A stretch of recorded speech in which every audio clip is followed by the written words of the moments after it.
Hi, thank you for joining me today here at Leaving Babylon. I'm Madeline, and today I'm going to be sharing part one of a new series called Surrounding the Camp, Gog and Magog. I'm building on a few other studies that I've covered in my playlists. You'll find under the sides of the north and the river, so I'll show you where those are. Under my channel, if you go under playlists, you'll find Sides of the North, and particularly the video here, part 5. I've done some work to discuss what I call the Order of Chaos, which is Gog Magog, reflected in Gog Magog. Also talked a lot about the Tower of Babel and the relationship there, and our modern time, so making a relationship. The other thing I talked about in the river, in that video there, I covered some more of the Gog Magog and the biblical geographical locations. So between these two playlists, you will actually find a lot of content that I'm building on now. So if you do want to, please go back and watch those. They will help inform some of the conversation today. So I'm going to read the verses here that I think are the most applicable right now. And they come from Revelation chapter 20, verses 8 to 9. And when the 1,000 years are expired, Satan shall be loosed out of his prison, and shall go out to deceive the nations which are in the four quarters of the earth, Gog and Magog, to gather them together to battle, the number of whom is as the sand of the sea. And they went up on the breadth of the earth, and encompassed the camp of the saints about, and the beloved city. And fire came down from God out of heaven and devoured them. So we know that at the very final confrontation, Gog Magog are going to surround the camp of the saints, and the fire will rain down from heaven on them. And that is just, it's quite a sober topic, so I want to just put out there that some of the content I will be sharing is not really too pleasant, but it does cover, I think, something that we need to be aware of, because it's not something that we really think about. And I guess as a product of modern Christianity, some of us think of things as being a little bit more modern, a little bit more maybe symbolic even. And I want to start drawing out the conversation more as I go, because I read the Bible now with a lot more of a literal lens. And that started for me when I realized that biblical cosmology was actually the foundation and the structure in which we live. And that means, for me, the way I understand it is that we live under a firmament with heavens above, which are the firmament. The luminaries are there. Various kinds of different heavenly creatures live there. God lives above the heavens, so he's in the highest heavens. And we live on a broad plain. So the earth is a plain. It is textured. It has many, valleys and mountains, but there's also an under the earth. So we have what I would call a karst geology, which means there's caves and water systems actually that go under the earth. They go within the earth. So there's various layers to the earth, but essentially it's on foundations. And so we have waters of the deep, just like I spoke of in the flood. And then there's waters above the firmament as well. So we're surrounded by water, and God created earth. He created the heavens, and he created everything on the earth, including the seas and the sky and all of the life that is here. So God created it all, and this is his domain. And the one thing that we know is that in this domain, a rebellion took place, and the enemies of God that thought that it was just very unreasonable that God had rules to this place decided to ruin it for everybody. And I think that is what we see exemplified in the Gog Magog nations. And the reason I call them nations, I'll explain in a little bit. So obviously there's going to be some speculation involved in this video, but I just want to preset the conversation with the general acceptance that in this little season, that the timelines I'm referencing and even some of the historical narratives that are presented, they need to be understood through the lens of our time in the little season in which we live. And so again, just refer to these verses here in Revelation 20. And so the other part of that being that we are past the millennial reign of Jesus and yet serve him because he is still the King eternal. And so our King didn't stop being the King. The kingdom is eternal, but just as the scripture says, for whatever reason, Satan shall be loosed out of his prison. And what I see happening around us is that there is no end to the deception, and therefore, whilst I can appreciate that there was cataclysm that would have changed the earth, there was cataclysm that would have changed the heavens, I believe. So in those senses, there may be a different heavens and earth than there was during the biblical time.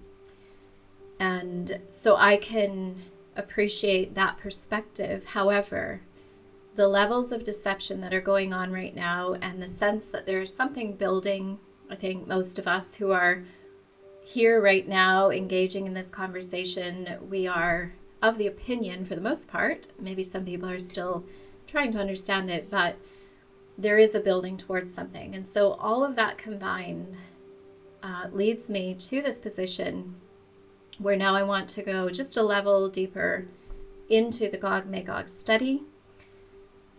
And this is all like my own study. This is not, I've not gone out, actually I haven't really gone out watching any videos. Maybe I've seen one or two videos.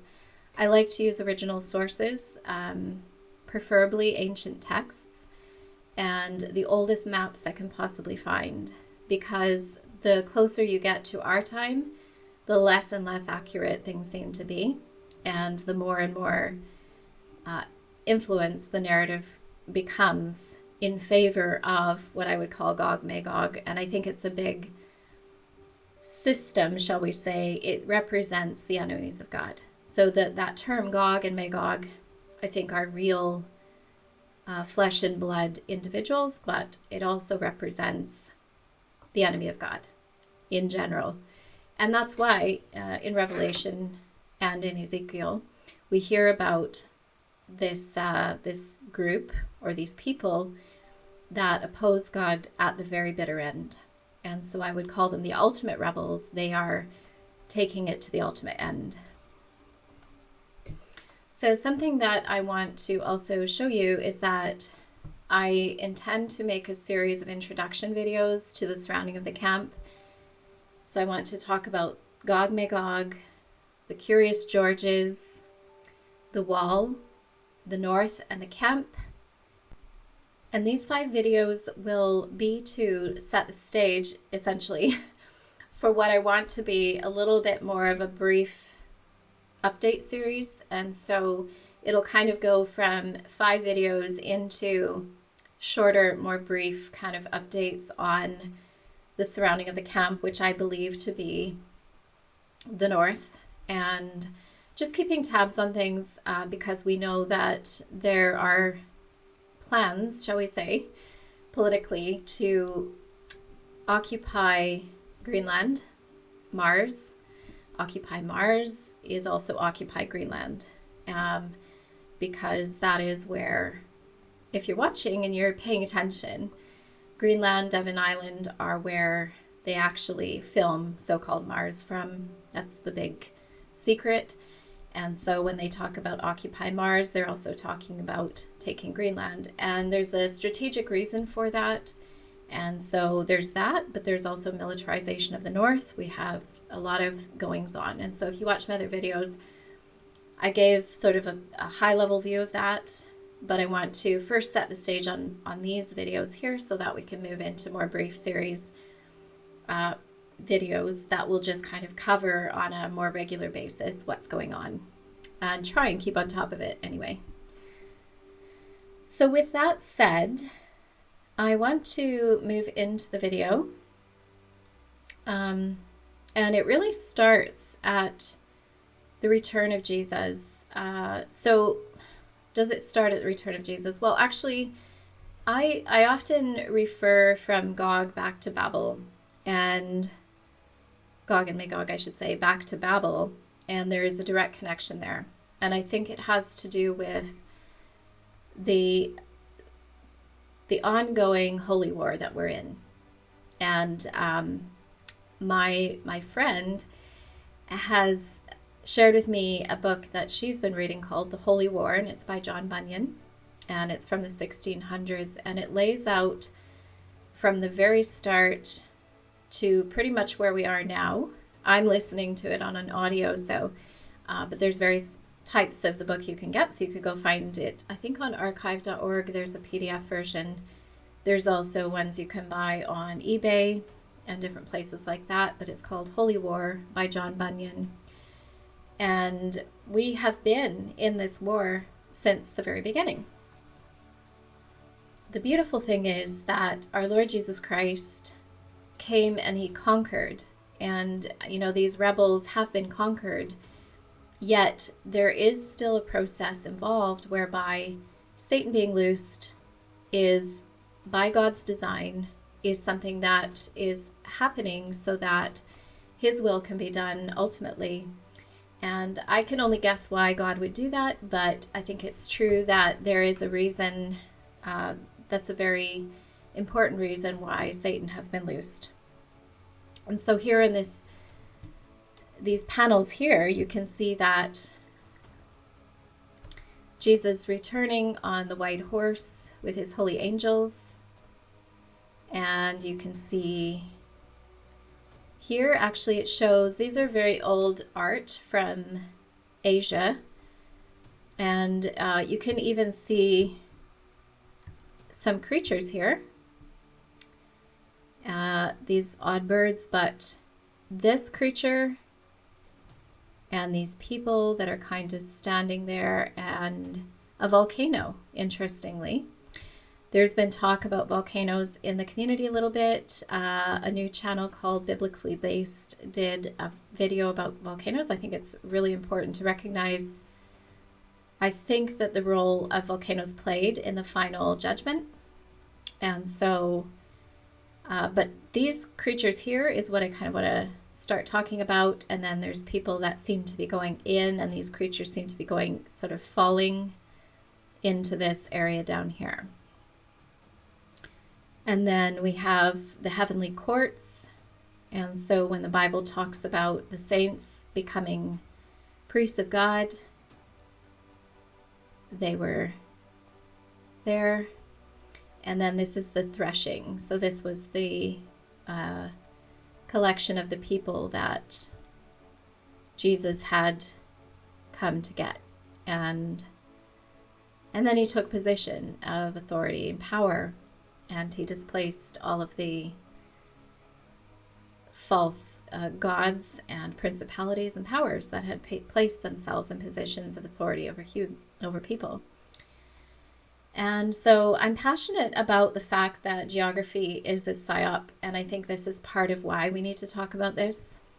I think there's been intentional cover-ups and false locations given to us, even false stories, and I'll talk a little bit more about that, which are just kind of automatically repeated by people without any consideration as to maybe we need to just look at this a little bit more. Maybe we need to ask a few more questions. So one thing I want to talk about is, and something people that watch this channel will know, is I do spend a lot of time looking at maps, because maps have been released recently to show various regions. And this is why the whole Tartaria thing kind of seemingly came out of nowhere, because all of the Tartarian maps were released. I can't remember what year. I want to say the early 2000s. It might be not the early 2000s. It might have been a little after 2010. I'm not too sure, but essentially it took people a while to pick up that this place had not been taught through education. And so I think that Tartaria was likely a name given to a group of people that came in after the millennial reign. That's my theory. I think that they did a lot of defacing and things like that of the millennial reign structures. I think they did a lot of repainting and revising of names, for example, so the places of things. They had to start working on new narratives right away. And I also think that they were responsible for what I would call the loosing of Satan. Not them specifically, but I think there is this, and this is something else I talk about, is that there's a overlap between heaven and earth. And the things that we do on earth affect heaven, and the things that happen in heaven affect us. And I think that's just a principle that we see all through the Bible. I've spoken about that on other videos. So with that in mind, I think that these people were instrumental in actually renaming, redrawing, and claiming areas as, territory of certain narratives that they needed to displace. I think that's the displacement part of the whole thing. One other narrative that I want to challenge is they talk a lot about migrations. So people moving here and people moving there. And I think that is also one of the mechanisms that they use to confuse this, not just the locations and not just the timelines, but the people that were involved. And so it's a very mixed up story, and then not to mention the calendar changes. And I think that is all being wrapped up together as kind of a package of lies that are then repackaged as the truth. And therefore people start to use them as, well, this is the only information we have available, right? I would challenge people to dig deeper and to look a little bit closer at the information and to follow threads, and just follow threads, and pray that the Holy Spirit leads you, because this is all very important for us to understand. So I also want to tell you that the gifts of the Spirit are real, and I want to let you know that I do not foresee or even aim to produce any of this information. What makes me kind of shocked, but it also confirms for me that I'm on the right path, is that I never once in my life considered China to be anything, and I say China, but I do mean the whole of East Asia, to be anything at all as interesting as it is. And I would never naturally be drawn to this area. It's not somewhere that I have ever intended to investigate. So the evidence actually brought me here. And I would say the Holy Spirit brought me here. And I did have a word of knowledge given to me the other day, and I want to share that with you. So as I was planning for this video, I do a lot of praying, obviously, because I don't want to be disseminating information as true without providing evidence, but also without, first of all, speaking to the Holy Spirit, speaking to God, and just saying, what is it that, I keep saying, show me what I need to know. Show us the path, really. Show us the way. That's what I'm looking for, is the way. And yes, Jesus is the way. But there's also evidence of the people of God that forged the path for the original millennial reign to be instituted by the hand of God. And these are the people I'm looking for. This is the evidence I'm looking for. And so I received a word of knowledge, and I'll tell you that in a minute. But first, I'm just going to show you a few things, and then I will share with you what I was shown. So here are some descriptions from a dictionary that tell us about Gog and Magog. So I'm just going to read these out. So Gog and Magog may signify the governor, and Magog, when joined with it, may denote the people. Magog was the second son of Japheth and gave name to his seed. His posterity seemed to have peopled Tartary, a large country on the north of Asia and part of Europe. I'm not sure what that says. Reaching in length from west to east about 5,000 miles and in breadth from north to south about 2,700, most of which at present pertains to the Russian Empire. The ancient Tartars called themselves Mogli or Magogli or Mungli or Mungugli, the children of Magog. A Tartar empire in the East Indies is called the Mughal Empire, and the country, Mogolistan, or the country of the Mughals. A tribe of Eastern Tartars are still called Mongols or Mongols. Many names of places in ancient Tartary retain vestiges of Gog and Magog. This is important. The Arabian geographer calls North Tartary now Siberia, the land of Gog, that could be Gog, or Magog. And I want to just throw in here really quickly that these G's were not soft in my view. These were actually hard G's, so Gij and Majij, okay? And says it is separated by dreadful mountains from the rest of the world. I suppose he means the Tartarian hills, which for most of the year are often covered with deep snow. So this is just a little bit precursor. So essentially the north is where we're looking, the very north. And to combat some of the, what I call inserted false narrative, I would like to point you to where they want you, in most of the evidence that they give, they want you to think that Tartary was kind of around this area here, because what they have to do is they have to move it above current day modern Israel. And that is why they have to have it here, because if they have it here, it's within reaching distance. And the other thing that they often do is they call the known world. So they pretend as if nobody knew anything beyond this kind of region here. They want you to think that Mesopotamia was down in that kind of Sinai Peninsula and in that region there. And they also want you to think that the Red Sea was there and all of these other things.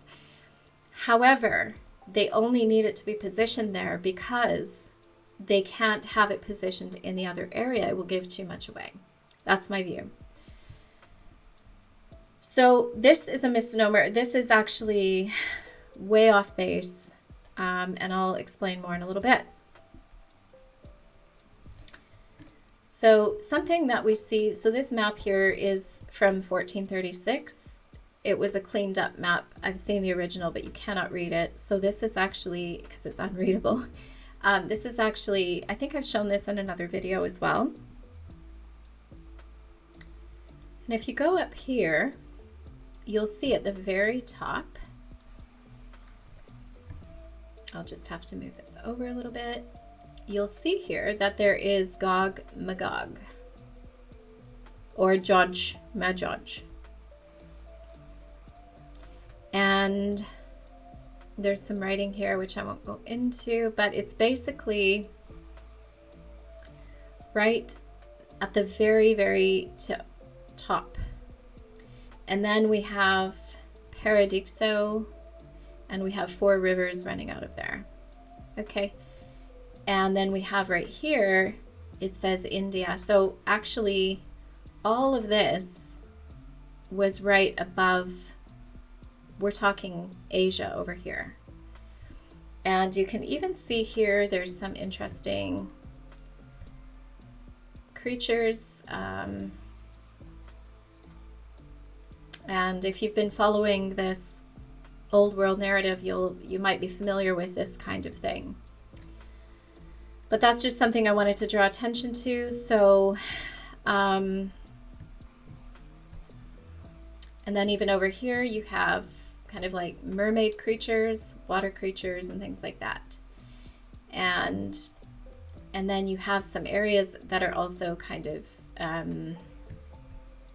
walled off, I guess would be the right way to express it, and very hairy creatures. So there's a number of different groups of, I guess they're kind of mankind, but they're just a different make. I don't know why they're that way. I don't know if there's, I don't know how God actually did that, but I don't want to get too much into conspiracy around that. So let's go to real maps here, more literal maps. And I want to point out that this is at the very northeast of Asia. And so first of all, I'll go to the one on the left here, and I've just circled. Similar to that last map, Gog is here, Magog is here, and you can see Mongol is here, and Tartar is here. So this is all in the very top east-north region. This area here is one of the most Christianized in history after Jesus. And I'll show you a little bit more about that. But you can also see there's like castles, and it's an empire, okay? And I thought this was interesting as well. There's actually what look like dragons down here.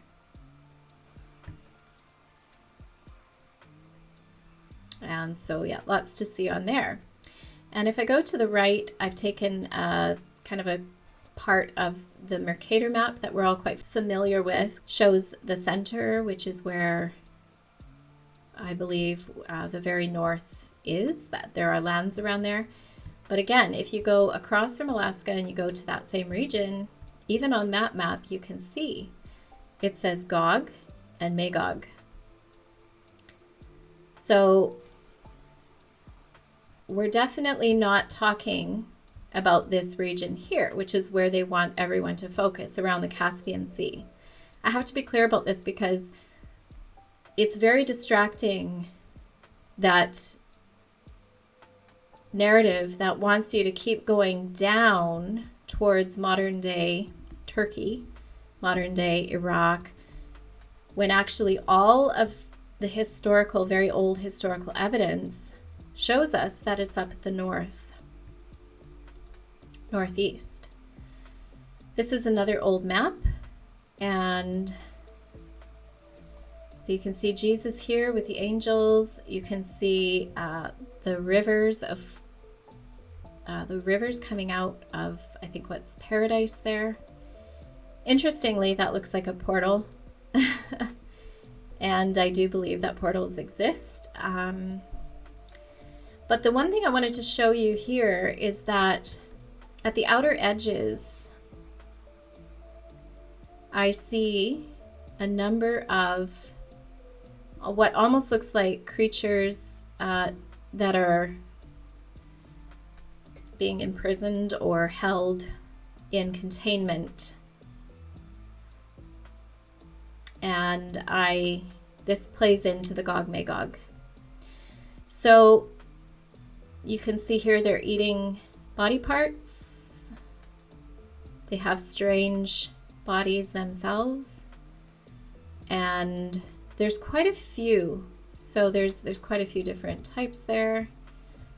And then even on this other map, which is quite detailed actually, you will see that there are more contained of the same, so more contained groups, and down this side as well. So on the outer edges of the earth, in these pictures, it shows that there is containment, and you'll see gates, and you see like walls and containers, and it's as if there's creatures being held there. And so here you can see they're actually they're cutting off limbs and things like that. So it's not very nice. As I said, this content is pretty disturbing. but it is reflected in a lot of very old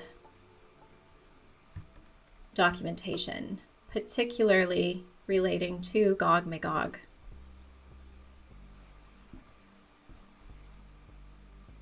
Something that I want to recognize, and I've brought this up before, so I'm not going to talk about it too long, I just know that people will mention it, is that the Lord Mayors of London have as their effigies, I guess, they have these Gog and Magog statues. And so I'll just give a little bit of a read here. So the matter of Britain, so Gog and Magog, I'll just show a picture of them actually in procession. So you can see here, that's Magog and that's Gog, and they were, and then the bear, which represents the north actually. And so the Arctic is represented by the bear. Gog and Magog represent the giants that inhabited the area. And you'll see here, Gog and Magog are sometimes Gog Magog, and Quirinius are descended from mythical pagan giants, and their origins lie in medieval legends of the early British kings. The story goes that Diocletian, the Roman emperor, had 33 wicked daughters. He managed to find 33 husbands to curb their unruly ways, but the daughters were not pleased, and under the leadership of their eldest sister Alba, they plotted to cut the throats of their husbands as they slept. And then it just goes through the story of that. And I also want to highlight that there is also a history of the giant Gog, I think, in Wales. So that also exists. And so there's a history there. And I think that has to do with the takeover of the world by London's financial district. And I think the power that lies within the financial district was essentially, this is me speculating, but I think it had to do something with the deal that was done in exchange for the wealth. So if all you want is to be rich and you worship Mammon, and these creatures at the north, if you can capture them, they will protect you while you implement your new financial economic system. For example, maybe your new laws, financial commercial laws, things like that. So they may have used giants as kind of an exchange for money, protection, etc. And I feel like somehow they subdued the giants. I'm not going to go into the whole story, but I just I think that the giants actually made it possible for these people to take over and to financially rule the world.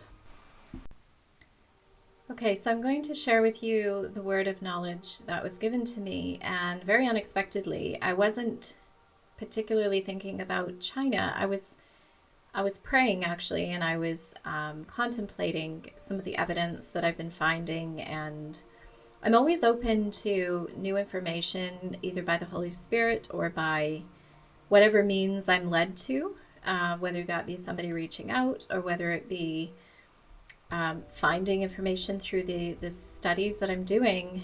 And the Tower of Babel always comes back as part of the story of Gog and Magog. And I'll tell you why. Because the reason that the Tower of Babel was built was to rebel against God. God saw it as a rebellion. And something about it is the depictions never do it justice. The Tower of Babel was actually 51.4 miles in circumference. So it was massive. And that's something that is quite difficult to get our heads around. Well, as I've been doing research on different aspects of biblical land or geography, I have actually come across a lot of different landscapes. And something that came to me out of the blue was this. And so if you know anything about the Tower of Babel and the story of Babel, you'll know that it was actually built on the plain of Shinar. So the plain of Shinar. And it was almost an audible voice that said to me, Shinar is China. I kid you not. Those are the words that came to me. And I was like, really? Well, that's very, very interesting. I mean, I'm never one to doubt when God gives me a word. And when you know it, you just know it. Okay, so, but I still had to go and check it out. So first thing I did was I just typed in, is Shinar China? And this is the first thing that actually came up. And it says, the Chinese on the plain of Shinar, and the connection between the Chinese and all other nations through their theology. So immediately, to me, there was a connection, not just theologically, but there's evidence that the Chinese are connected to Shinar. So I did more research, and I found this document in Portuguese, and Shinar is actually Shinar, and this is so it goes through the Hebraic references, and I found that it says this. If I can just highlight this, I can actually translate it, I think.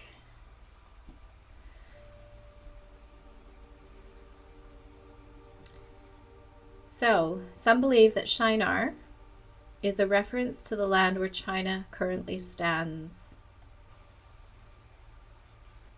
And the name in earliest antiquity for China is Sina or Shina. In the same way, in Latin refers to China by the same, Sine, Shine, from which originate the Portuguese prefix sino, the names of China.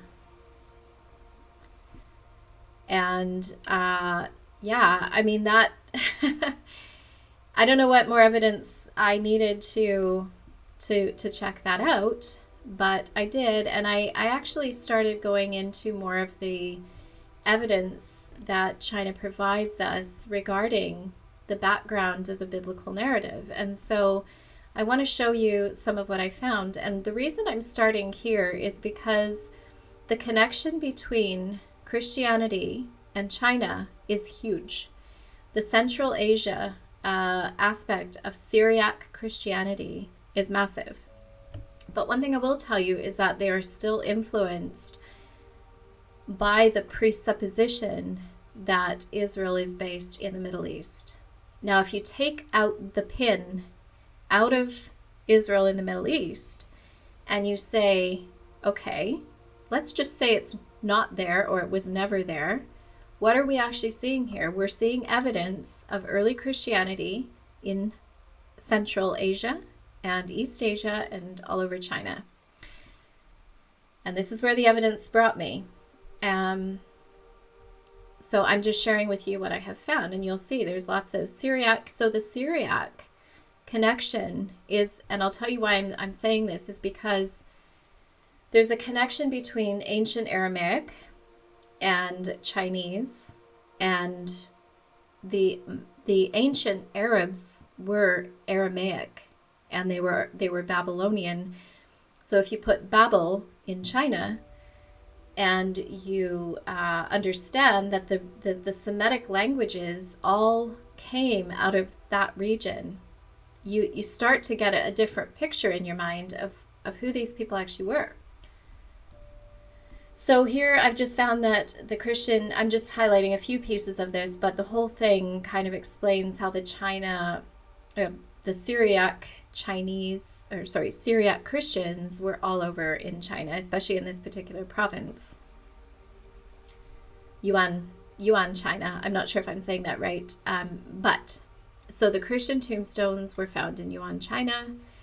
And then if you go down here, our knowledge about East Syriac Christian communities in Central Asia and China, and the diffusion, I've put a question mark over diffusion because I don't think it is a diffusion. I think that's where they lived.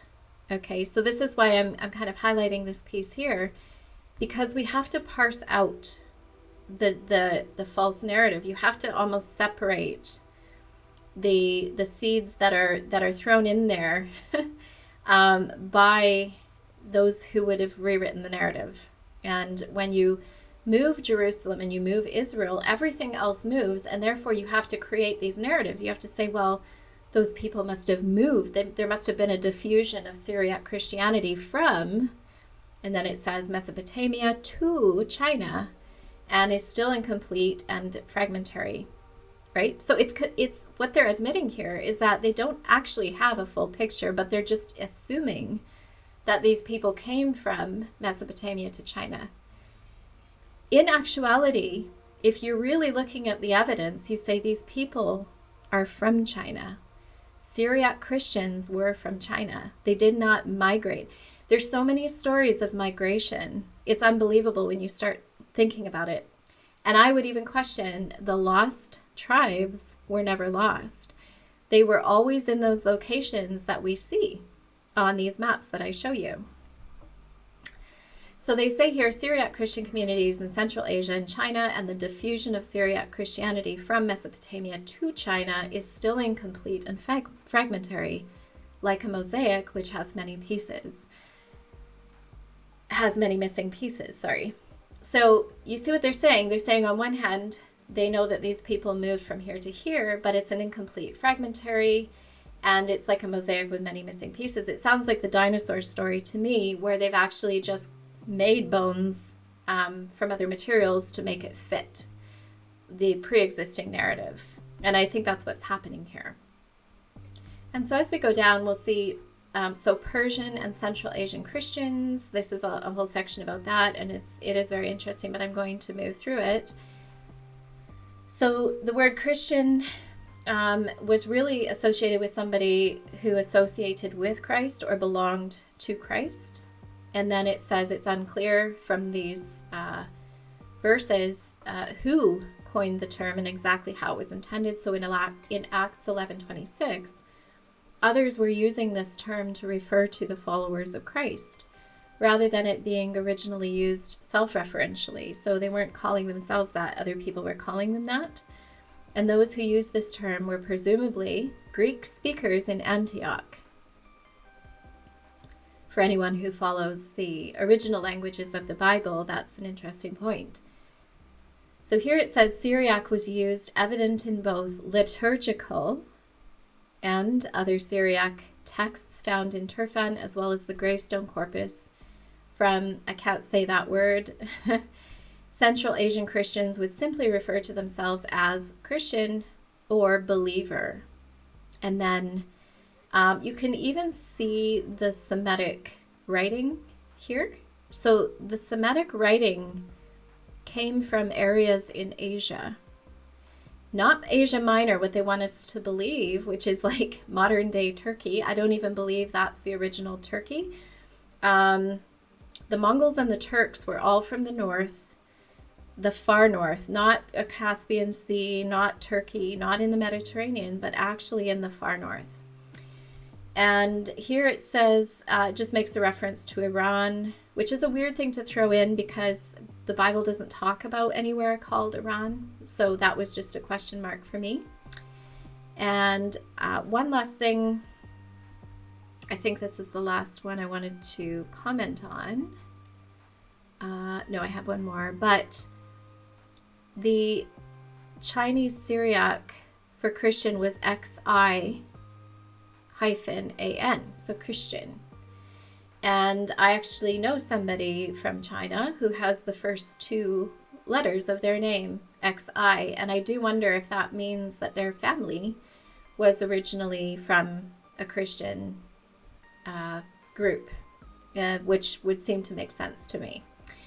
And then, so that refers to the Christian clergy, Christian, and then so there's a connection there too in all of the Orthodox, in the icons of Jesus, there's always the IC and then XC. And I suspect that the IC is the Greek and the XC is actually the Syriac, that Asian Syriac Christianity. And I think this is where it may have come from. So those are the references from there. And then I actually have another reference here, which is Gog and Magog in Early Christianity. And this one is actually quite a big document. It's like 300 pages. But I wanted to show you, this is why I brought the Syriac connection in. And the reason is that there's a point in the study where the Islamic narrative takes over. And I think that is actually a corruption. I believe that, so if you look at a lot of the Gog Magog research documentation, you'll find that a lot of it points to the Quran. And what I would like to hypothesize is that the original knowledge of Gog Magog was probably widespread across the earth. Gog Magog was not hiding. And when I'm talking about Gog Magog now, I'm talking about the creatures that are hidden or were hidden at the edges of the earth that were being kept to the side. And the Quran actually goes into a lot more detail, but it talks about, you know, certain people doing certain things and all of this, which I just don't entertain because of the source, and I prefer sources that I trust. And so, but it is interesting that they mention it. Now, I think that those references actually came through the common understanding. I don't think it really has anything to do with their religion. I think it has more to do with remnant understanding of who Gog and Magog were, and, you know, just that kind of long-term memory of who they were. And then we also have a kind of intercepting narrative of Alexander's wall. And again, these two sources I do not totally trust, because I think that they feed a more secular narrative, and they allow people to disregard the biblical story and the biblical prophecies about Gog and Magog.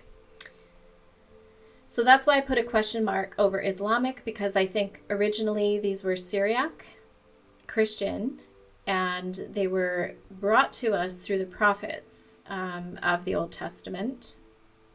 And anything that the Quran has, I think, is more historical, and it might just be also taken from, you know, the Christians at the time, who actually knew what was coming because they had actually understood it prophetically. So the names and identification of Gog Magog. And so when I look at the sources in this text, we have pre-Islamic Jewish and Christian sources. So those are some we can use. And then this is how I divide out my understanding of things. I try to just look at sources that I think are, or at least that I'm led to believe are more reliable. And I did review some of the Islamic tradition as well. And then the Arabic, which I think relates to, so the Arabs would have been probably Aramaic speaking. And again, I don't believe in the Middle East theme at all. I think the areas that most of everything was happening on was in Asia and the North Asia region. And then we have Persia. I think Persia was a really, really big component of all the Bible stories. And then Turkish, and the Turks were actually in the north as well. So we just wanted to talk through that a little bit. And then they have some Persian accounts of Gog and Magog as well. And then, yeah, the Turks, and then we have Syrian Christians, and I'm just going through some of these. So, and then in Tibet and China and Arabs, which I think are in Asia, and Turks. So the battle for supremacy, and then there's talk about a jade gate, and the gate of the west, and the barrier of the two-horned one. Now, the two-horned one has been conflated with Alexander the Great. The myth kind of around Alexander the Great is that he had two horns, that he was the son of Zeus, and that he built, and some would say he built the Great Wall of China, and that he built, there's a few narratives. There's one that he built the Alexander Gates, which again, they've moved over to the Caspian Sea area, which doesn't make any sense at all, and there's no evidence of it there.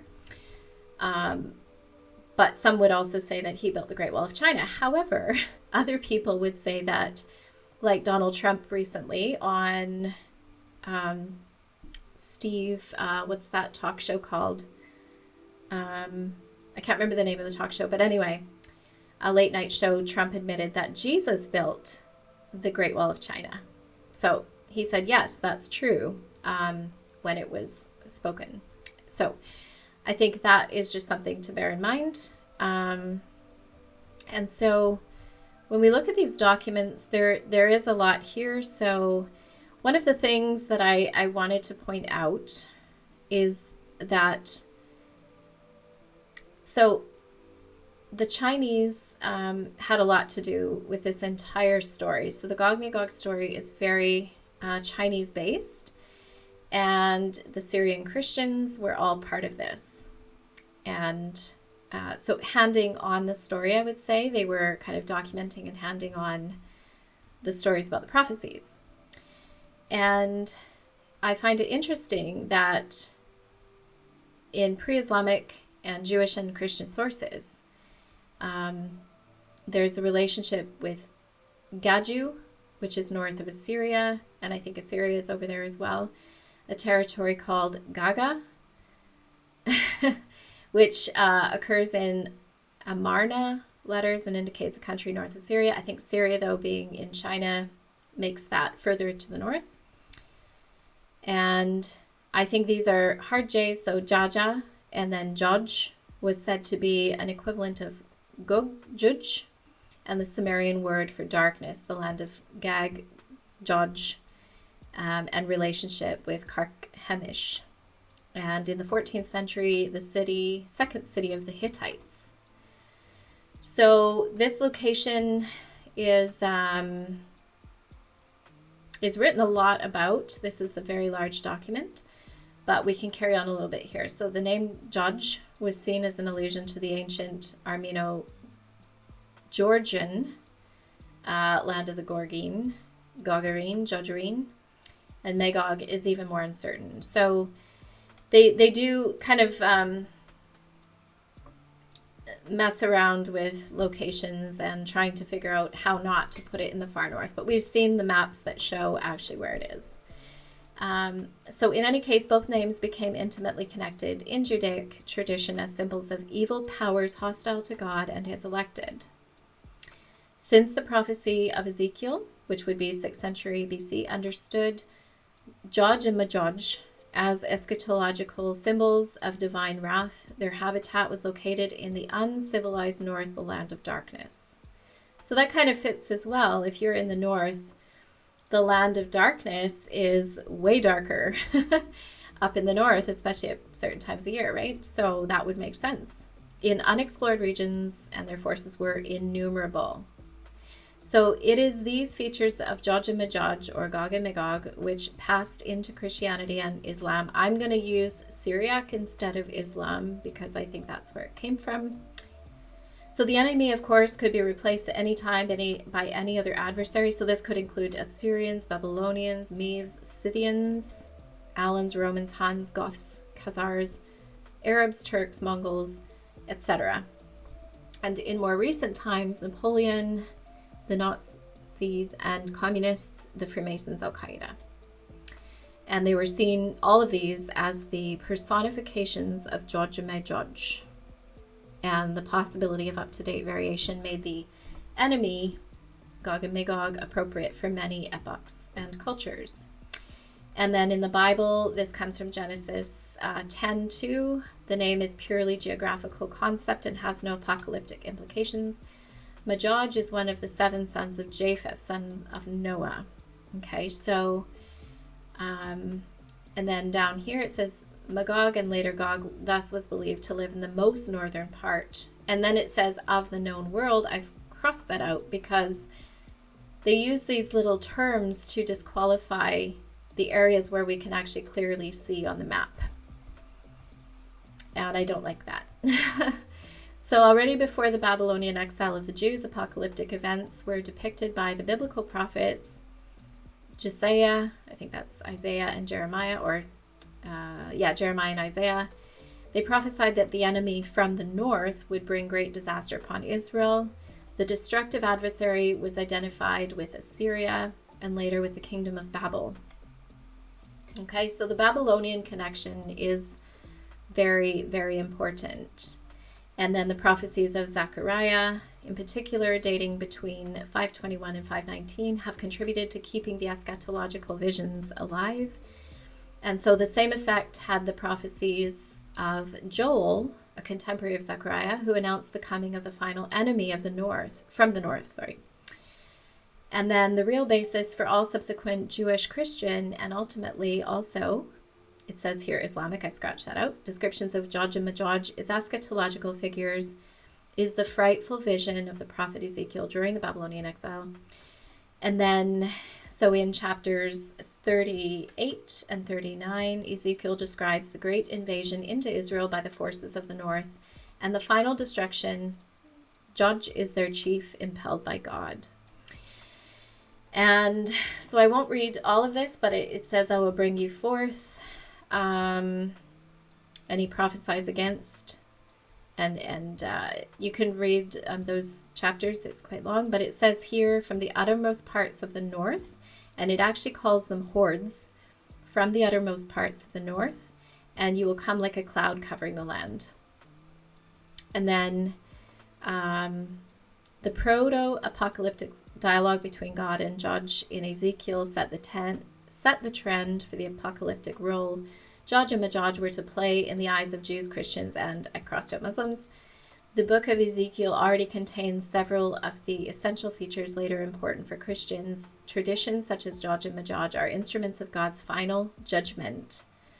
Their eschatological coming is inevitable. They are paramount chiefs of innumerable and mighty armies hostile to God and man. At the end of time, they are summoned by God from the farthest north like a thunderstorm to attack mankind. They are not yet restrained by walls or ramparts. Their design is mischievous, aggressive, inhuman. Their geographic habitat is in the north. Like, I couldn't make this any more clear. It says, it now was just one step to associate the vicious Gog and Magog with an actual real enemy in the north. Okay?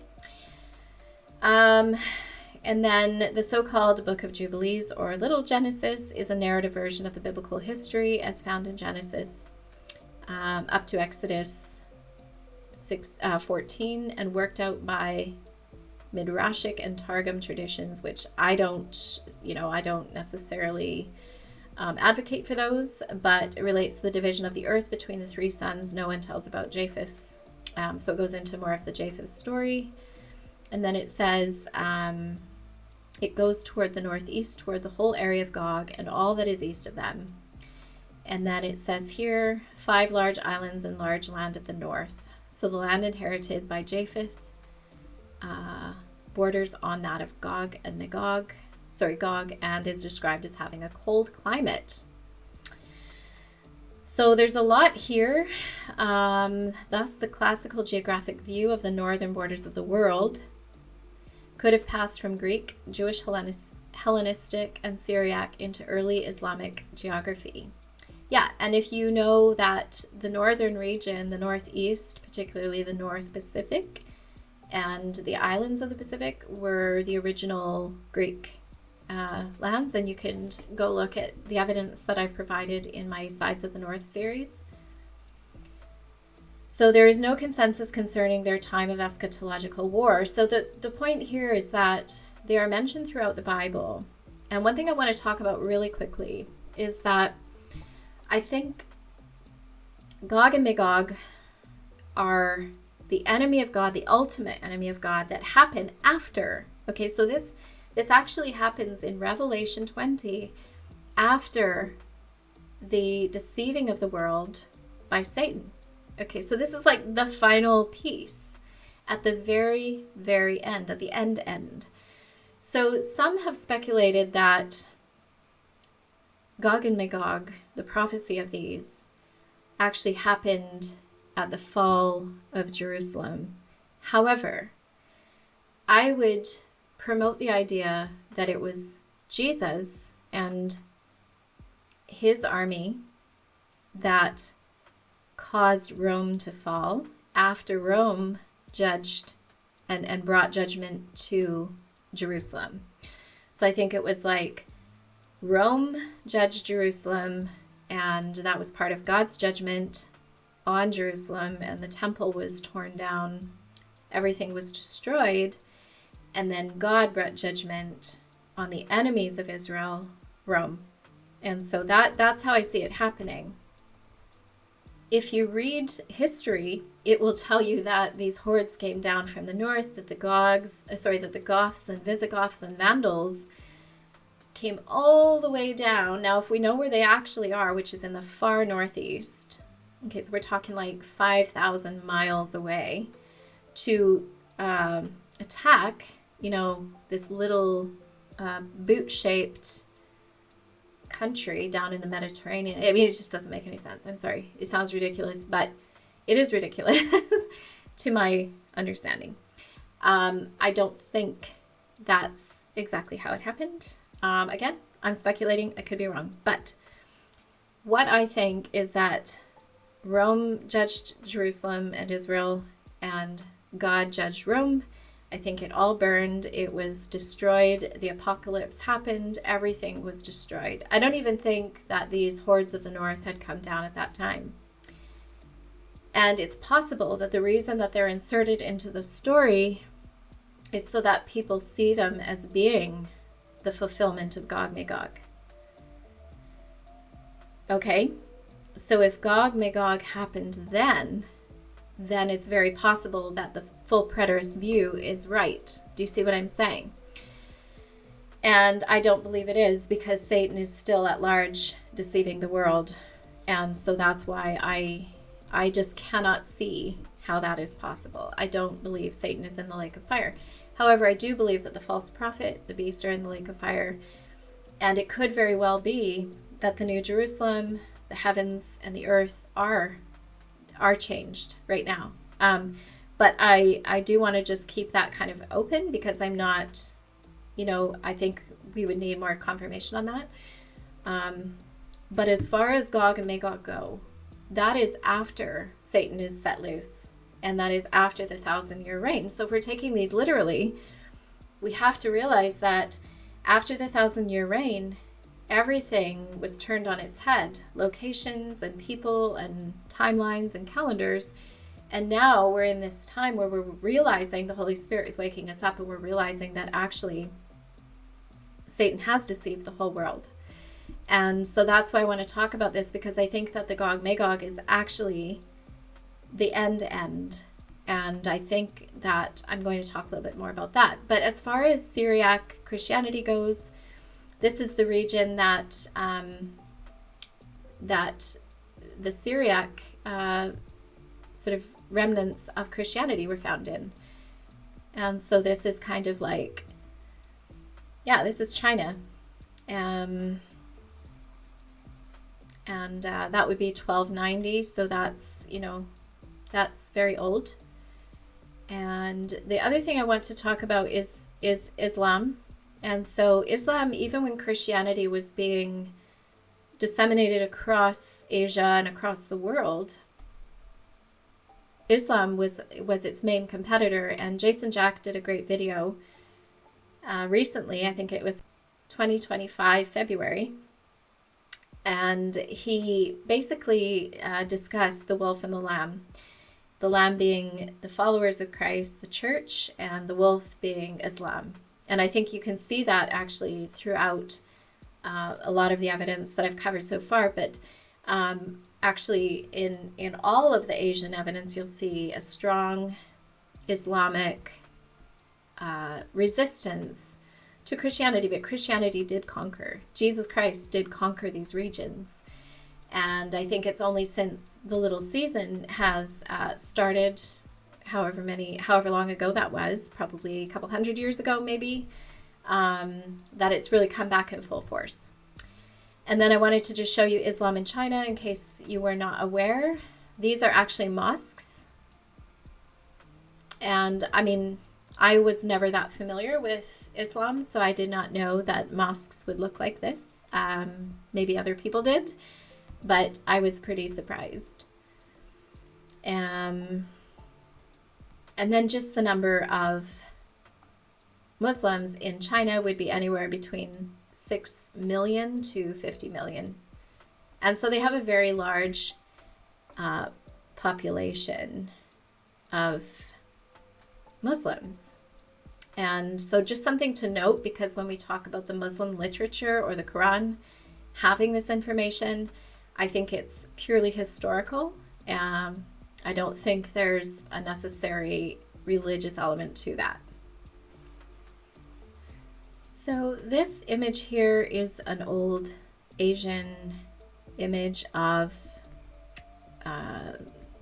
the hordes of the north, the hordes of hell, I guess some might call them. And I'd just like to point out that there's the area of Tartarus and Tartary I have covered recently as well in my most recent Sides of the North, part 6.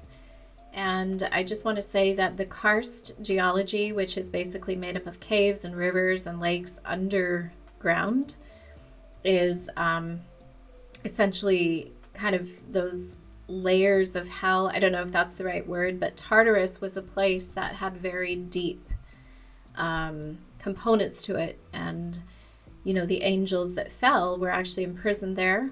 And so I think there's room for study into the Tartarus component of the north, as well as how it relates to Gog, Magog, and a lot of the evidence that we see from the North Asia region.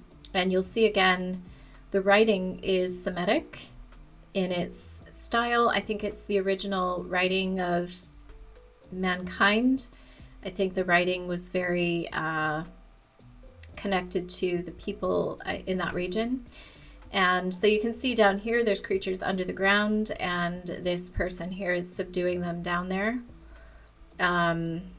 And so that's just one of the art pieces that I found on this. But I also found in the Hebrew Chaldee lexicon a description of Magog, and is described as a son of Japheth from Genesis 10:2, also of a region and a great and powerful people of the same name, inhabiting the extreme recesses of the north, who are at some time to invade the Holy Land. Well, this is what they call the Holy Land. Chapter 38-39. Now, we are to understand just the same nations as the Greeks comprised under the name Scythians. Now, the Arabs called them, there's a word there, but it works out to Yajuj and Majuj. And this is actually how they write it in the Quran as well. However, again, I just believe this was cultural. I don't think this is religious for them. I mean, I don't think it was originally. And they have many fables about them. Their king is called, that's in a different language. So they have the Quran reference there. And then the Orient kind of reference, Asamani reference. And then it says here, in the same manner, Qin and Machin, the Chinese. So it actually refers to these people in terms of China.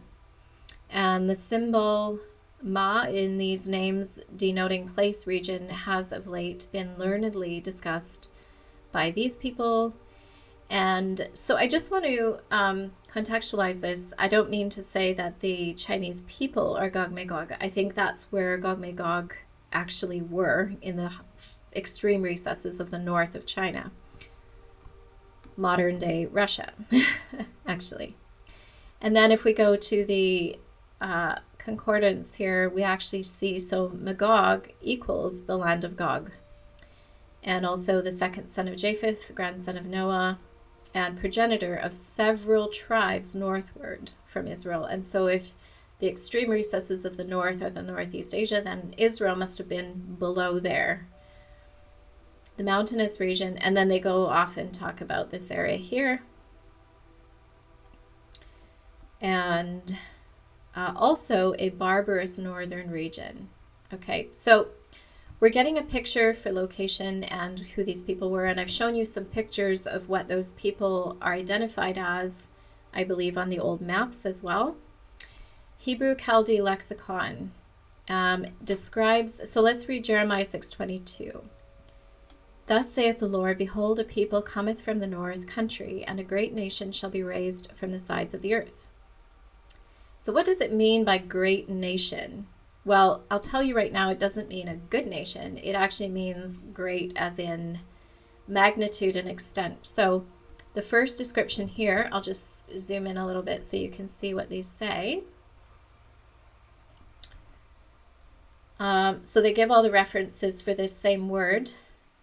Great of magnitude and extent, a large tall man among Anakim, a number of multitude as in Genesis 12:2, of violence as of joy, of mourning, of importance, and then as yet the day is great, there is yet much day left. So some of these references are like that. Magnitude of thy arm, great actions, and then the eldest brother of Japheth. So it's actually referring to this kind of description as this kind of people of great power, nobility, wealth, powerful. So the great, and then it also uses this word as priests and nobles, and then proud, a tongue speaking proud things, magniloquent, impious things, as in these verses here. So I think just taking all of this into context of what we've been talking about, these great people from the north, a great nation shall be raised from the sides of the earth. So just something to think about. Now, this letter I was made aware of by another channel who does some research called Uncovering Hidden History, and she was a subscriber, or she is a subscriber on my channel too, so we subscribe to each other, and she actually read this out on one of her videos, and I just thought it really piqued my interest. So if you haven't heard of Prester John, the common narrative will tell you that Prester John is a legend or a myth, and that right away piques my my little flags go off, because I think that any narrative that wants you to think of something as a myth, especially in the time of deception in which we live, is intending for you to just go away, don't worry about this, it's nothing you want to see here. So Prester John means kind of priest. He was a pastor, a prester, and he was also a king, and he was in the far east, and he was a Christian. And so there's this kind of narrative, I don't really want to talk about it too much, but that there was lost tribes, which I disagree with. It kind of continually verges back to this very awkward angle of understanding Christians were all lost, or the tribes of Israel were all lost, and I just don't buy that at all. And so there was long-standing tradition that colonies of long-lost, forgotten Christians were in India. I don't think they were long lost or forgotten. St. Thomas was in India. Okay, so, and then some said that the Magi, or the Magi, had gone back to Persia and India after seeing Jesus in Bethlehem, and that the belief began there. So they start to weave all these weird narratives when they don't realize that, what if the Bible lands were just in those areas to begin with? What about that? What if taking the gospel of the kingdom to the world meant, you know, they traveled to India, they traveled to places, and people knew where they weren't lost, okay? So the churches there all remember St. Thomas as their founder. And some accounts recall the names of his first converts among the Brahmins. Well, I don't know about that. Their liturgy has always been in Syriac. So coming back to that Syriac component is important, because that's where the original Christians actually were, in the Asia region. And then it says here that all of the great Khan, so Genghis Khan, or Genghis Khan, all of his sons married Christians. And then it says here, it talks about King Prester John as being lost. I don't know why they do this. I don't think he was lost. He was probably right at home. But he was in the northeast region of Tenduk, which is where near the region of Genghis Khan. And so they had a lot of interaction. And I'm going to read you a letter that he wrote, actually, but I just want to finish telling you a little bit about Prester John. And it says here that he was a descendant of Magi. It says he was also a bishop. And I don't understand that, because at the end of the day, the Magi were magicians and Prester John was a Christian, and you'll see that in his letter.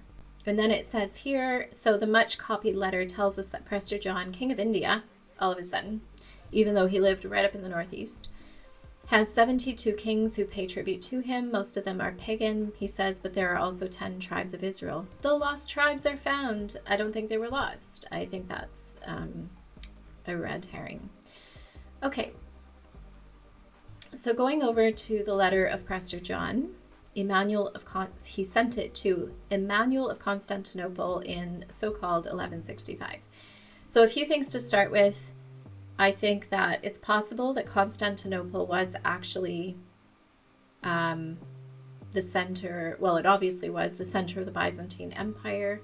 I think it was not where they say it is today, so I don't think Turkey and that Hagia Sophia was actually part of the Christian story. That's just my belief, because I don't believe that's where anything was, at least nothing biblical.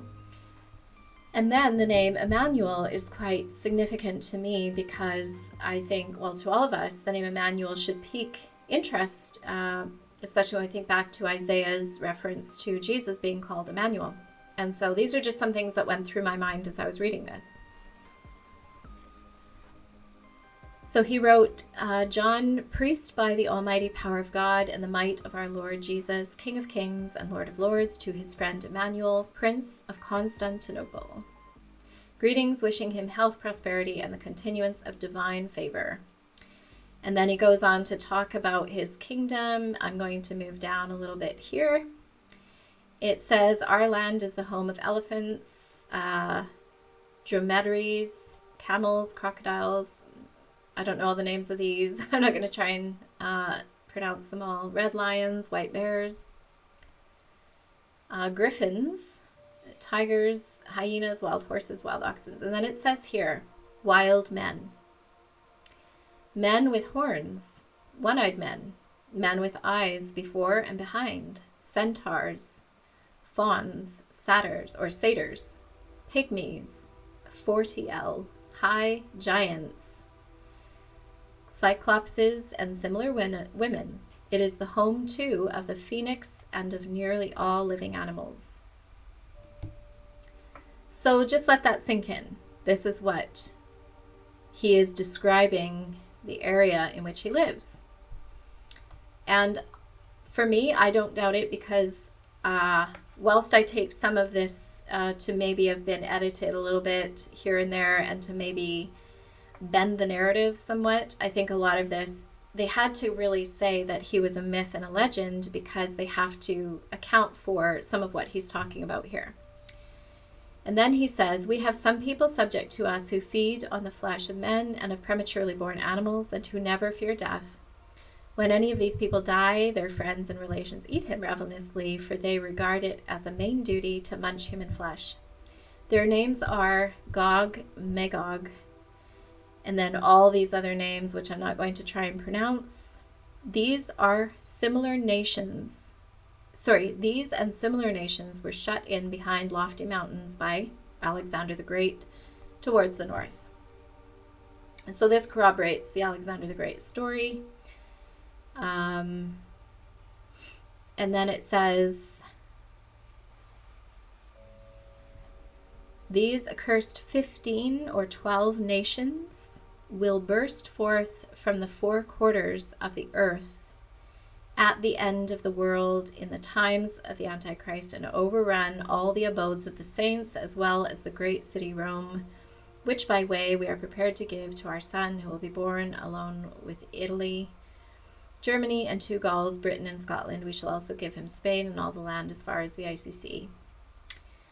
So it's kind of confusing at the same time as being really interesting. So these accursed 15 or 12 nations will burst forth from the four quarters of the earth at the end of the world. Okay? So just keep that in mind. And then among the heathen flows, and then they talk a little bit, he talks a little bit about the north and there being a river, paradise, and some other interesting features. It's hard to parse out exactly what is being said that's legitimate and what's not. But he talks about paradise being where Adam was driven out. So it seems like at the time he was living, and I believe he did actually serve Jesus, there were these creatures that were well known to be coming in the future, you see. So why did Jesus exist in this story? Why was he kind of heralding Jesus as his Lord and King? And then at the same time talking about these creatures that are going to burst forth at the end of time. Just want to kind of ask these questions as we go through this. And so yeah, there's quite a lot there, but it says here, when we ride abroad plainly, we have a wooden unadorned cross without gold or gems about it, borne before us in order that we meditate on the sufferings of our Lord Jesus Christ. Also a golden bowl filled with earth to remind us that whence we sprung and that to which we must return. But besides these, there is borne a silver bowl full of gold as a token to all that we are the Lord of Lords. And yeah, so I mean, it's just a really interesting letter. I think that one really impacted me, and mainly the part about them saying these accursed 12 nations will burst forth from the four quarters of the earth at the end of the world.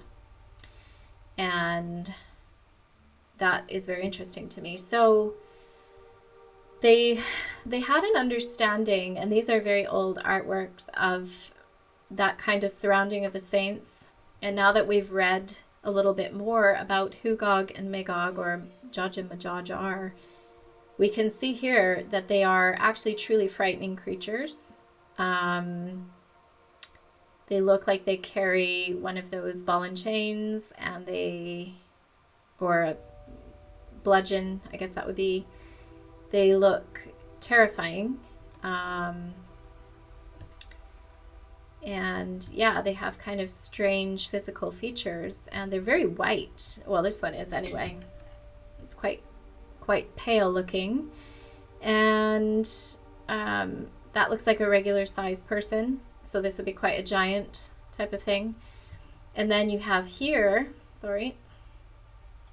other creatures that are surrounding this, what I think is the camp of the saints, and to wage war on them. But they're huge, you see, so they're massive.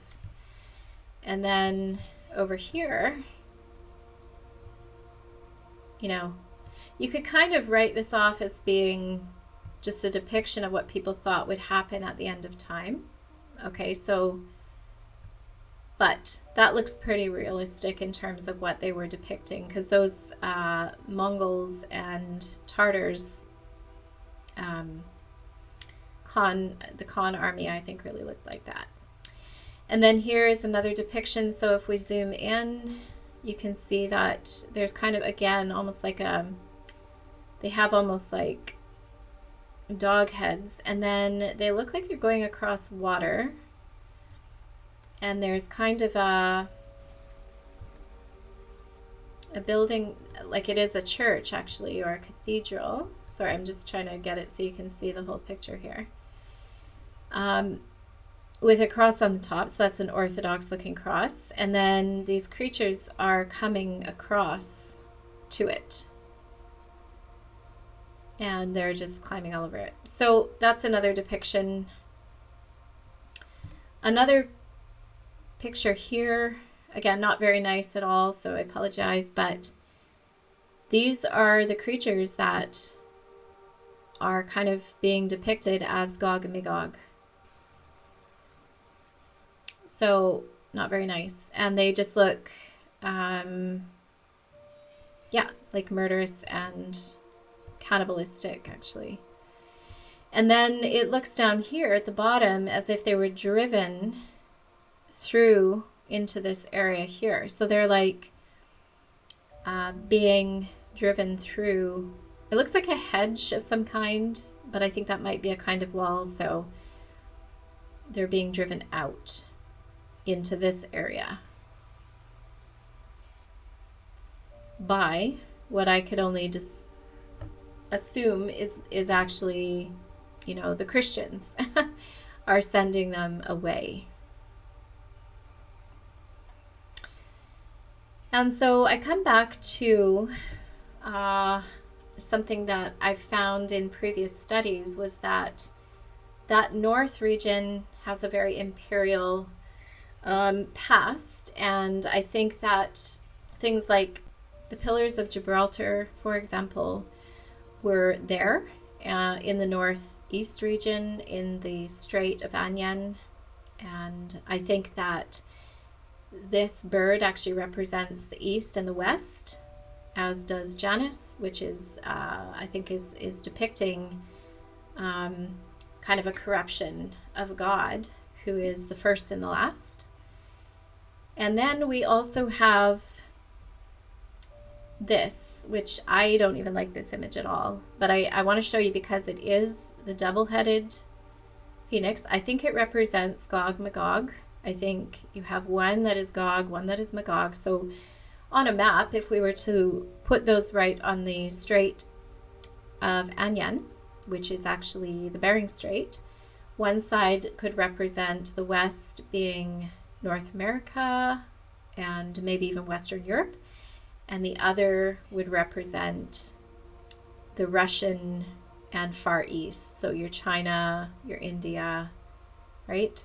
So your east and your west. And that is also the Janus theme. And the keeper of the gate, that's what they call Janus. Anyway, so when we look at the Holy Roman Empire coat of arms, I guess it is. Anyway, it's this, and it's basically called Quaternion. And you can see they've assembled on either side of here all of the coat of arms of all the major families that are involved in this. And so, yeah. So, but what I don't like is they actually have our Lord Jesus Christ on the cross. And I think that represents, so this actually represents the Holy Roman Empire, what they call the Holy Roman Empire. And I think their intention is really to, I've heard this said before about the Roman Catholic Church. I think their intention really is to keep Jesus nailed to the cross. When really Jesus died, he was buried, he rose again, and he came back in judgment, and he took authority over all things, and he unseated the principalities and powers. And, Satan has no power. He is not the victor of the story. But in the little season, this is what it looks like when they imagine what they could be. And I think that's the lie that they have told themselves. And just to the right here, it actually shows all of the families that are kind of related to this story.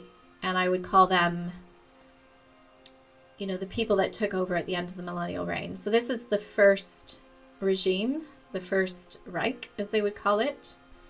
And I think that they do represent this kind of Janus. They want to be the keepers of the gate. I have shown this slide before, but, and it says, no wonder, for even Satan himself disguises himself as an angel of light.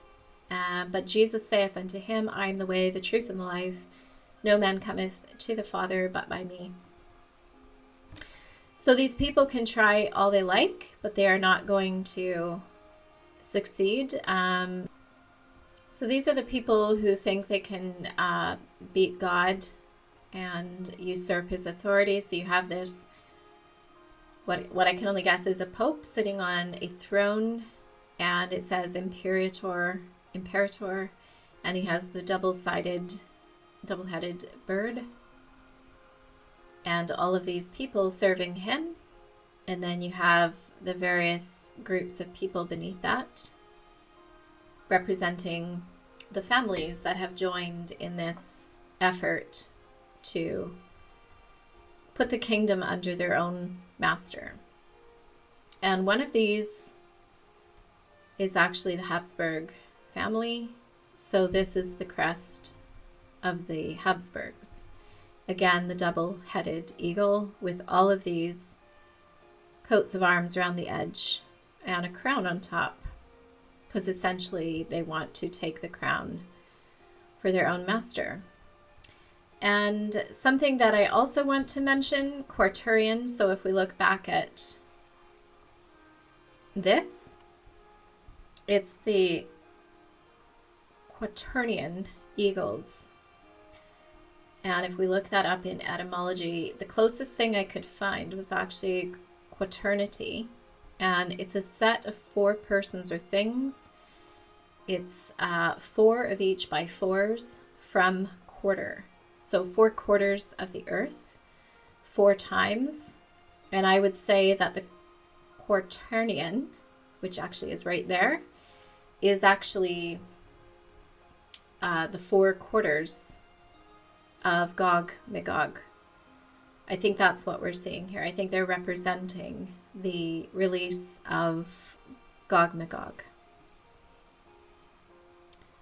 So to kind of round out in the next set of information here that I have, I just want to quickly show you what the narrative looks like on Wikipedia for Gog and Magog, and it will talk about the Hebrew background to that. It will also talk about the Islamic background. It will show you some pictures like this.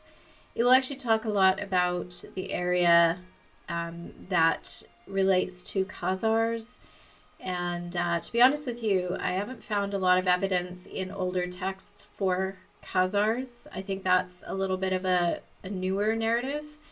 And I just want to say that I think it's placed there because they wanted to bring in some follow-up layers to that, but I won't go into that right now. They also talk about 10 lost tribes, which I don't know if that's completely biblical.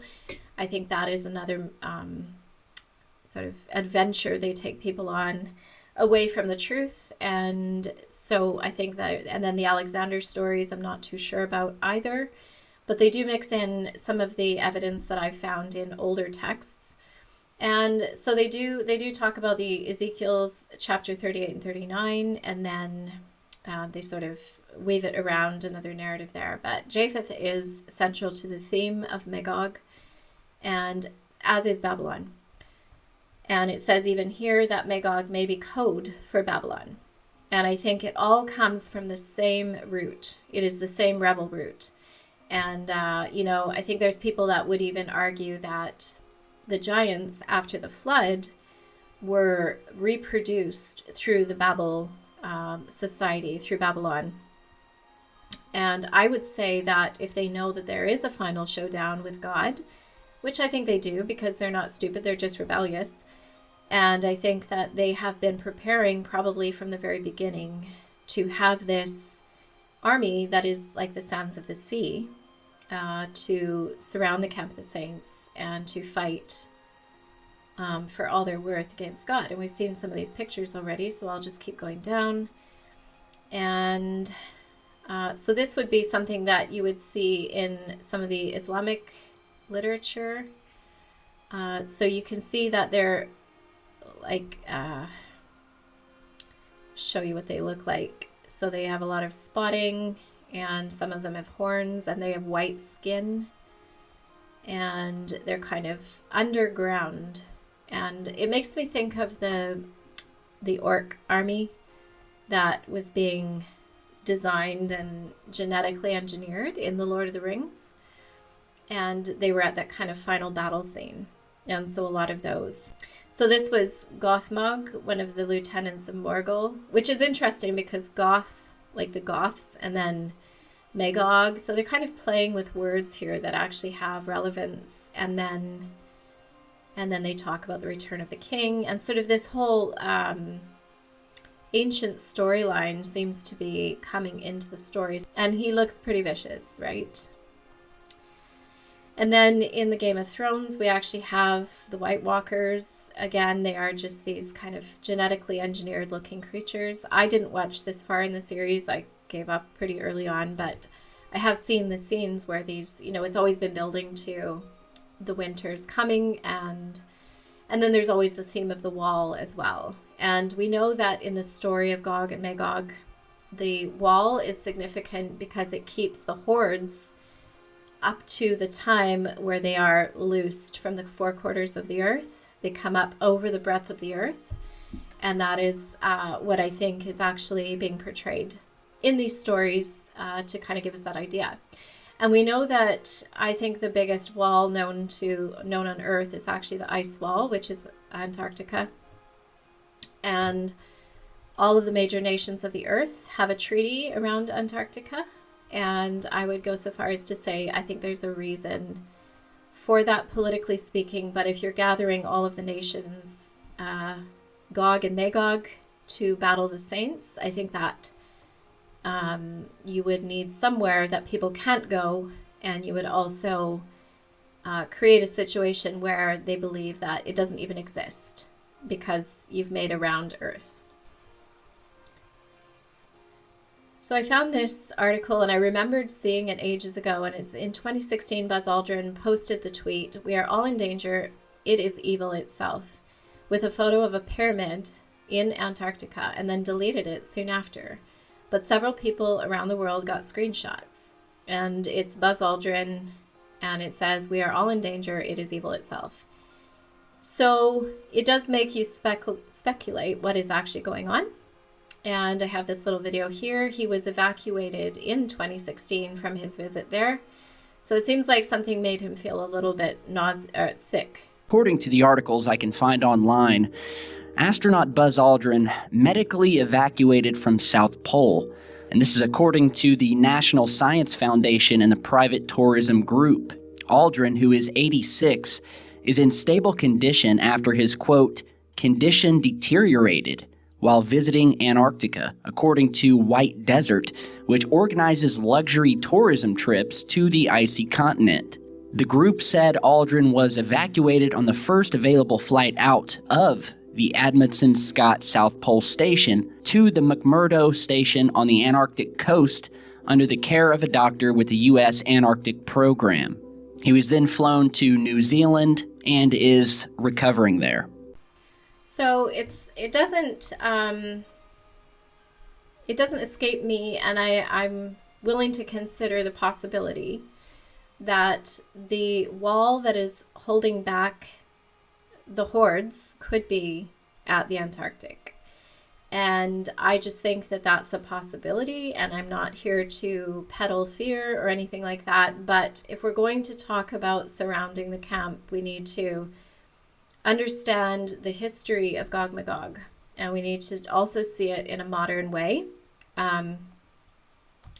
We do have modern warfare mechanisms that are probably mostly hidden to us, but we know that here in this Popular Mechanics article, DARPA sees a future battlefield with drone ships and super soldiers. So we have drone ships, and they just kind of show all of the technology that they're working on. And then, you can read about all of this. They don't hide it. But, super soldiers, what does that mean? I think drone ships are one thing, but when you talk about super soldiers, there's another thing that comes to mind, right? And then we also see that DARPA is keeping an eye on the Arctic. And we know that more recently, like that's 2015, but we know that fast forward 10 years to now, there is actually another focus on the Arctic, and we also have Space Force, and we have SpaceX, and we have Occupy Mars, as I mentioned at the beginning. And so we have some defense projects that are now going on at the north. And here is a Canadian government, official Canadian government blog article from January 2025. Satellite Trio will test new systems of monitoring in the high Arctic. And it just talks about the microsatellites and Arctic Circle for Canadian Armed Forces, and surveillance in the high Arctic is increasingly important for defense and security. So there is something building. They sort of show off some, I don't know if it's real technology, probably not. And then there's the other aspect to this as well. So we have EarthX 2025, and this is actually, It's multi-sector exercises with audience involvement, discussing concerns and approaches to dealing with large-scale scenarios that impact all people, cross sectors, and then it talks about things like cyber, EMP, mega fires, extreme flooding. And so I don't want to upset anybody. That's not my intention at all. But again, if we're going to be talking about Revelation 20 and we're going to be talking about Camp of the Saints, which I believe we are in the little season, and we're going to be addressing questions that need to be answered, it may just take some people more time. It's not the most comfortable of conversations, but some of us have noticed and agree that the north is where God is, it's where Jesus is, it's where the Camp of the Saints is. We can see evidence of this in nature around us through the Aurora Borealis, for example. The north is very undiscovered, it's very cut off, and yet it has so much interest being drawn to it that I think it would be remiss of us not to consider the history of the north, and the ways that we are potentially being paused to consider the north as a probable location of the Camp of the Saints and the beloved city. And I just want to encourage you that the Lord is with us, right? I think it says in Zephaniah 3:8, "Therefore wait ye upon me, saith the Lord, until the day that I rise up to the prey, for my determination is to gather the nations, that I may assemble the kingdoms, to pour upon them mine indignation, even all my fierce anger. For all of the earth shall be devoured with the fire of my jealousy." Revelation 4:1-3. "I looked, and behold, a door was open in heaven, and the first voice which I heard was as it were of a trumpet talking with me, which said, Come up hither, and I will show thee things which must be hereafter. And immediately I was in the Spirit, and behold, a throne was set in heaven, and one sat on the throne. And he that sat was to look upon like a jasper and a sardine stone, and there was a rainbow around about the throne, in sight like unto an emerald." And so I think the question, or not the question, but the realization many of us have had is that the throne of God being above us, being above the north, is exactly where we need to go. That is where our King is. That is where our people are. We do not belong to this world. And so I want to encourage you just to keep in prayer, get closer to God, reach out to him, ask him for guidance. That's what I do. I ask the Lord to lead me. I want to find the way to get home. My true home is with Jesus. My true home is with my spiritual family. I encourage you all to just reach out to the Lord, ask him for peace at this time. And as we continue to go through this series, surrounding the camp, I just want to remind you that we are not alone. There's a growing community here, and we are all seeking the same end, which is to find Jesus and to see the end of wickedness on earth. I think that is the one thing I look forward to the most, is the end of wickedness, because as many of us express, it's a very distressing time. It's exhausting, but I think it is also teaching us to lean on the Lord and not on our own understanding. So when you follow the Lord, you lean on him, he will guide your path. He will make your path straight. And I believe that with all my heart. So thank you for being here with me today. Thank you for listening to what I have to say. And as always, I look forward to your comments. And stay with Jesus and take care. I'll speak to you next time.